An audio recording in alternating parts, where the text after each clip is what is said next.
दोस्तों, आज मैं आपको बताने जा रही हूँ कि अगर आपका खाना अच्छे से पचता नहीं है, खाना डाइजेस्ट नहीं होता या खाना खाने के बाद आपको अफारा होता है, यानी कि आपकी जठराग्नि बहुत कमजोर हो चुकी है, तो जठराग्नि कमजोर किन कारणों से होती है और जठराग्नि को आप कैसे तेज कर सकते हैं ताकि आपका खाना अच्छे से पच जाए और जो भी आप खाएं वो एनर्जी के तौर पर आपके शरीर को लग पाए। तो ये सारी की सारी जानकारी मैं आपको आज की वीडियो में देने वाली हूँ, तो वीडियो को एंड तक जरूर देखिएगा।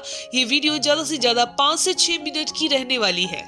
दोस्तों, वीडियो में आगे चलते हैं उससे पहले मैं आपको बताना चाहती हूँ कि अगर आप बहुत पतले हैं, अपने वजन को बढ़ाना चाहते हैं या फिर बहुत मोटे हैं, अपने वजन को घटाना चाहते हैं, तो स्क्रीन पर एक नंबर दिखाई दे रहा है, उसके व्हाट्सएप पर आप मुझे यस लिखकर भेजिएगा। मेरी कॉल आपके पास जरूर आएगी। जठराग्नि जो कि हमारे स्वास्थ्य का आधार है, क्योंकि हमारी जठराग्नि ठीक से काम नहीं करती तो हमारा पाचन तंत्र बहुत खराब हो जाता है, अव्यवस्थित हो जाता है, जिससे आपके शरीर के अंग अंग पर प्रभाव पड़ता है, क्योंकि पूरे शरीर के प्रत्येक अंग को विशेष पोषण की जरूरत होती है और वो पाचन तंत्र के दुरुस्त होने पर ही मिल पाता है। अगर शरीर को पोषक तत्व नहीं मिल पाएंगे तो हम स्वस्थ नहीं रहेंगे, हम अपनी स्वास्थ्य की कल्पना भी नहीं कर सकते। इसीलिए हमारे विद्वानों ने कहा है कि जिनकी जठराग्नि मंद होती है वो मृत आदमी के समान है। हमारे शरीर के जितने भी रोग होते हैं उनका सबसे बड़ा कारण हमारी जठराग्नि का यानी कि पाचन तंत्र का कमजोर होना बताया गया है।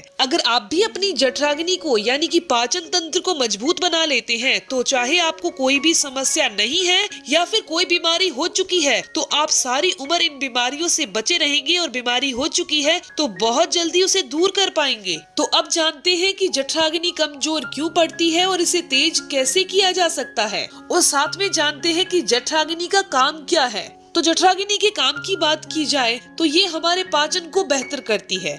आप जो भोजन करते हैं उसका पचना जठराग्नि पर ही आधारित है। अगर आपकी जठराग्नि मंद हो चुकी है तो भोजन पचेगा नहीं, वो पेट में जाकर सड़ जाएगा और बिगड़ जाएगा, जिसके कारण कई बार देखा जाता है कि इंसान का मन उदास हो जाता है, मानसिक रूप से वो परेशान हो जाता है जब खाना पचता नहीं है और पेट में सड़ने लगता है। शरीर के अंदर उत्साह खत्म हो जाता है, बाल भी ताकतवर नहीं रहते, शरीर में फुर्ती और एनर्जी भी खत्म हो जाती है। तो सबसे पहले मैं आपको बताने वाली हूँ कि किन किन कारणों से हमारी जठराग्नि मंद पड़ती है। इसमें सबसे प्रमुख कारण होता है जो ज्यादातर लोग गलती करते हैं, बिना भूख के भोजन कर लेना।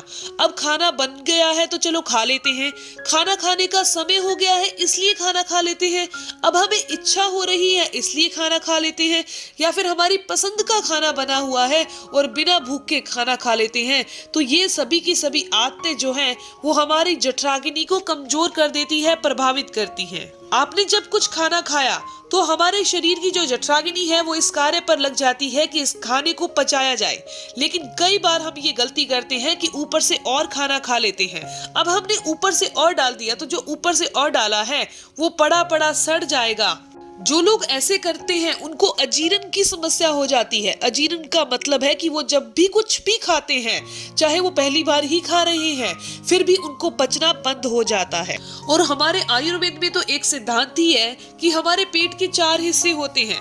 आपने 4 हिस्सों में से 2 को अन्न से भरना है यानी कि खाना खाना है, 1 को द्रव्य से भरना है यानी पानी पीना है, और तीसरे को खाली छोड़ना है वायु के लिए।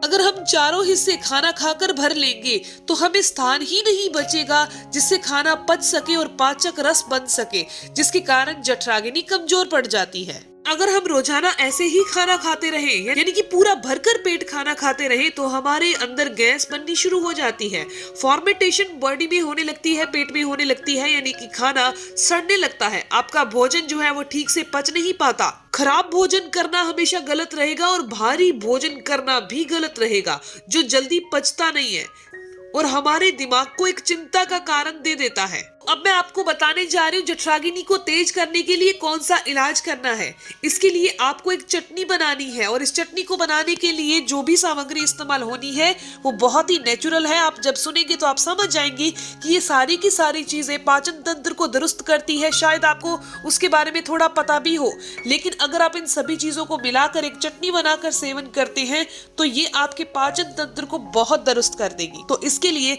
सबसे पहली चीज हमें चाहिए 5 ग्राम के करीब पुदीना, 15 ग्राम के करीब हमें चाहिए धनिया की पत्ती और हमें 12 ग्राम की मात्रा में चाहिए भुना हुआ जीरा, 3 ग्राम की मात्रा में हमें चाहिए सौंठ और आपको 15 भिगे हुए मुनक्के चाहिए। 3 ग्राम आपने काली मिर्च का पाउडर लेना है।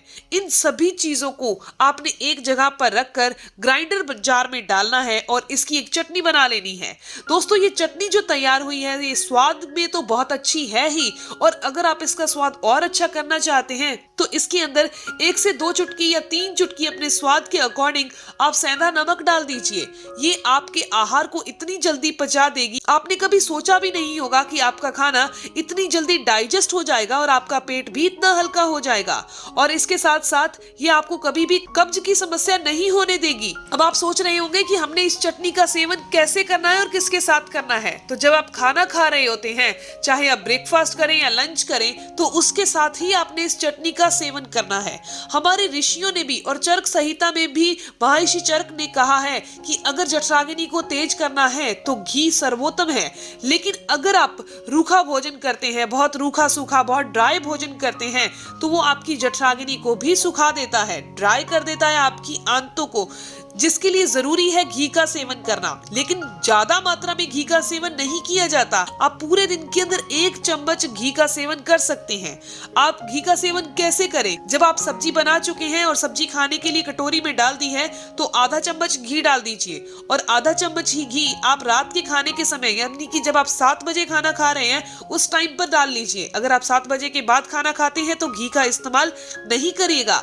अगर ये दोनों तरीके आप कर लेते हैं तो आपकी जठराग्नि बहुत तेज हो जाएगी, बहुत मजबूत हो जाएगी और आपका खाया गया सारा खाना बहुत ही आसानी से पच जाएगा। दोस्तों ये जानकारी इंफॉर्मेशन यहीं तक थी।